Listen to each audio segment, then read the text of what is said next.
The open arms ship docked in the port of Barcelona in northeastern Spain after a 4-day journey. Its passengers were picked up from smugglers' boats off the coast of Libya, but were refused docking in Malta and in Italy.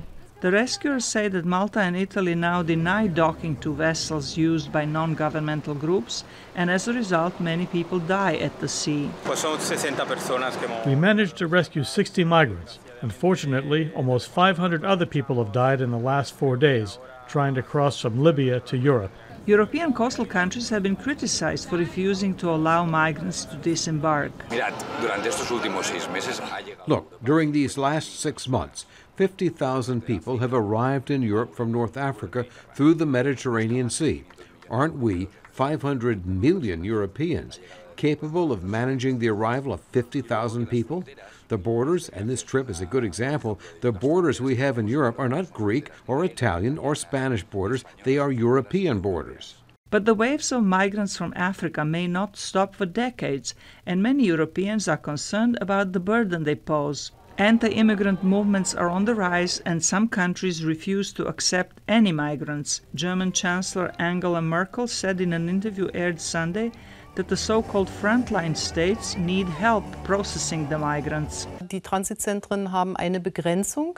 The transit centers are limited because, according to our Constitution, we are only allowed to limit a person's freedom for a maximum of 48 hours. That means that within this time, which is until the end of the next day, the transfer to the next country must be completed. French President Emmanuel Macron is pushing for the creation of centers for processing migrants in North Africa, so only those who are granted asylum can come to Europe. But what we have to do is obviously first to fight against smugglers. That's my top priority. That's what we do in Sahel. That's what we want to do with Libyan governments. That's why we have to fix the Libyan situation to stop that. European countries have long called on Libya to do more to stop the smuggling of people from its shores. But the illegal business is flourishing as desperate people pay exorbitant amounts to get on a rubber boat that may take them to death or a better life. Zlatica, Hoke, VOA News, Washington.